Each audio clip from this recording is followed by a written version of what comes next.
Привет, друзья! Добро пожаловать на наш канал, где мы погружаемся в тайны прошлого, чтобы понять, как жили люди тысячи лет назад. Сегодня у нас особенная тема — Древний Египет. Эта цивилизация, окутанная мифами и легендами, продолжает удивлять нас даже спустя века исследований. Пирамиды, сфинксы, мумии. Кажется, мы знаем о них все, но археологи не устают находить новые артефакты, которые заставляют переписывать учебники. В этом видео мы разберем 10 недавних археологических открытий, сделанных в период с 2014 по 2025 годы. Каждая из них — это не просто находка, а ключ к разгадке, которая может изменить наше представление о Древнем Египте. Готовы? Тогда устраивайтесь поудобнее и давайте отправимся в путешествие по пескам времени. Начнем с гробницы неизвестного фараона в Абидосе, обнаруженной в период между 2014 и 2025 годами. Абидос — одно из самых сакральных мест Египта, где, по преданиям, был похоронен бог Осирис. Здесь археологи наткнулись на поврежденную гробницу, относящуюся ко второму переходному периоду, примерно 1650-1550 годы до нашей эры. Это время, когда Египет был разделен, а власть частично захватили гиксосы, загадочный народ, пришедший с севера. Гробница, судя по ее структуре, принадлежала кому-то из царской династии, но мумия исчезла, а надписи на стенах сильно повреждены. Кто был этот фараон? Возможно, один из правителей 13-й или 14-й династии, о которых мы почти ничего не знаем. Или это был местный царь, правивший в Абидосе во времена смуты. Интересно, что рядом с гробницей нашли фрагменты керамики и амулеты, которые намекают на сложные погребальные ритуалы. Но отсутствие мумии и четких надписей делает эту находку настоящей загадкой. Некоторые ученые предполагают, что гробница могла быть разграблена еще в древности. Другие, что мумию умышленно переместили, чтобы защитить от врагов. Эта находка напоминает нам, как много белых пятен осталось в истории Египта, особенно в периоды политической нестабильности. Теперь перенесемся к туннелю в Топосирис-Магна, открытому в 2025 году. Этот 1300-метровый подземный ход, высеченный в скале, стал настоящей сенсацией. Топосирис-Магна — город, основанный Птолемеем II в III веке до нашей эры, недалеко от Александрии. Он был важным религиозным центром, связанным с культом Осириса и Исиды. Археологи, работавшие под руководством Кэтлин Мартинес, давно подозревали, что именно здесь может скрываться гробница Клеопатры VII и Марка Антония. Новый туннель, частично затопленный, простирается от храма Осириса к неизвестной пока точке. Его архитектура поражает. Ровные стены, сложная система вентиляции — это не просто шахта, а инженерный шедевр. Ученые предполагают, что туннель мог вести к тайной погребальной камере, скрытой от грабителей.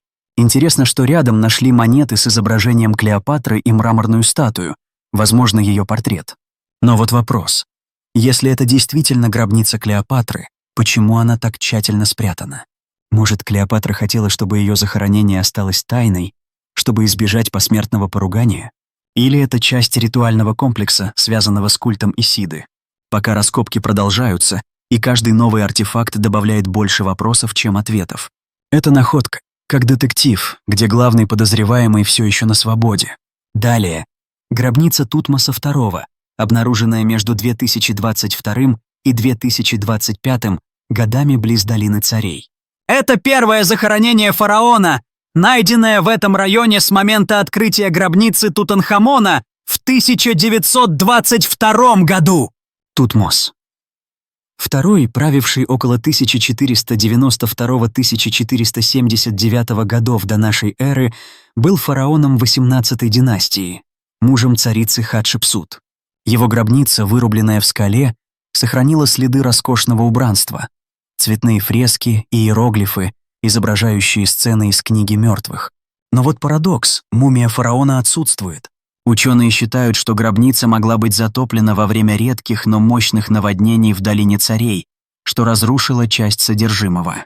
Другая теория — мумию переместили жрецы в более безопасное место, как это делали с другими царскими захоронениями. Интересный факт.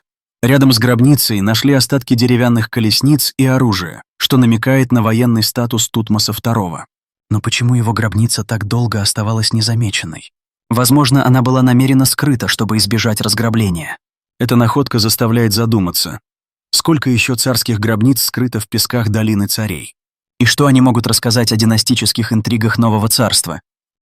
Теперь поговорим о золотых языках мумий, находках 2021-2024 годов, относящихся к греко-римскому периоду, 1-3 века нашей эры. В районе Александрии и Кувейсины археологи обнаружили мумии, у которых во рту были тонкие золотые пластины в форме языка. Египтяне верили, что золото, металл богов, помогает умершему общаться с Осирисом, судьей загробного мира. Это открытие поразило ученых своей массовостью. Десятки мумий с такими амулетами были найдены в некрополях. Но вот что любопытно. Традиция золотых языков не упоминается в более ранних египетских текстах. Возможно, это заимствование из греческой или римской культуры, где золото тоже ассоциировалось с божественным. Интересно, что некоторые мумии принадлежали не элите, а обычным людям, что говорит о распространенности этого ритуала. Но почему именно язык? Может, египтяне считали, что душа должна заговорить, чтобы оправдаться перед Осирисом? Или это символ молчания, которое должно сопровождать умершего в вечности? Эти находки показывают, как Египет в греко-римский период оставался плавильным котлом культур, где древние традиции смешивались с новыми веяниями. Перейдем к затерянному лабиринту Гизы, о котором впервые заговорили в 2008 году, но активно исследовать начали позже. Еще Геродот, греческий историк V века до нашей эры, описывал грандиозный лабиринт близ озера Моэрис, состоящий из 3000 комнат. Долгое время это считали легендой, но георадар выявил под плато Гиза аномалии, которые могут быть остатками подземного комплекса. Эти структуры, расположенные на глубине 10-15 метров, имеют правильную геометрию, что исключает естественное происхождение. Ученые спорят, был ли это ритуальный комплекс, связанный с погребальными обрядами, или склад для хранения сокровищ. Интересно, что лабиринт, возможно, связан с пирамидами Хуфу и Хафры, но его вход пока не найден. Некоторые исследователи даже предполагают, что лабиринт мог быть библиотекой знаний жрецов, где хранились сакральные тексты. Но вот загвоздка. Раскопки в этом районе затруднены из-за плотной застройки и туристической инфраструктуры. Это находка, как призрак из прошлого, который манит, но не дается в руки. Если лабиринт действительно существует, он может стать крупнейшим археологическим открытием 21 века. Теперь о лампочке Дендеры, рельефе в храме Хатхор, который вызывает споры уже десятилетия. Этот барельеф, датируемый 1 веком до нашей эры, изображает нечто напоминающее электрическую лампу, продолговатый объект с нитью, внутри которой держат фигуры. Традиционные египтологи считают, что это символическое изображение мифа о создании мира, где змей, выходящий из лотоса, олицетворяет рождение света. Но сторонники альтернативных теорий уверены, это доказательство, что египтяне владели электричеством. Они указывают на точность пропорций и схожесть с современными лампами. Однако есть контраргументы. В Египте не найдено ни проводов, ни источников энергии, а освещение храмов осуществлялось масляными лампами. Но все же, почему рельеф так детализирован? Может, это метафора божественного света, переданная в форме, понятной жрецам, или намек на утраченные технологии, о которых мы ничего не знаем? Эта загадка — отличный пример, как Древний Египет балансирует между мистикой и наукой, заставляя нас сомневаться в собственных знаниях. Далее — когти сфинкса в Израиле, найденные в Ханаане, современный Израиль, в 2013 году, но детально изученные позже. Археологи обнаружили фрагменты статуи сфинкса с иероглифами, указывающими на фараона Менкура, строителя третьей пирамиды Гизы. Эта находка — редкий пример египетского присутствия за пределами Нила. Ученые считают, что сфинкс был дипломатическим подарком местному правителю. Возможно, во времена Нового Царства, когда Египет активно торговал с Ханааном. Но вот вопрос, почему статуя разбита? Была ли она уничтожена во время конфликта, или это следы ритуального разрушения? Интересно, что когти — единственная сохранившаяся часть, что намекает на символическую важность лап сфинкса в египетской иконографии. Эта находка показывает, как далеко простиралось влияние Египта, но также напоминает, что даже могущественные империи оставляют лишь фрагменты своей славы. Теперь о пирамиде Джедефра, сыне Хуфу, расположенной в Абу-Раваше, в 7 километров от Гизы. Эта пирамида, построенная около 2550 года до нашей эры, почти полностью разрушена. Остался лишь подземный коридор и часть фундамента. Почему она исчезла? Одна теория. Пирамиду разобрали в римский период для строительства других сооружений. Другая — Джедефра, правивший всего 8 лет, не успел завершить проект, и его гробница была заброшена. Но есть и третья гипотеза. Пирамида могла быть разрушена умышленно, как акт политической мести. Джедефра был сыном Хуфу, но его преемником стал Хафра, что намекает на династическую борьбу. Интересно, что пирамида Джедефра изначально была облицована красным гранитом, что делало ее уникальной. Но ее разрушение поднимает вопрос: как Египет относился к памяти своих правителей?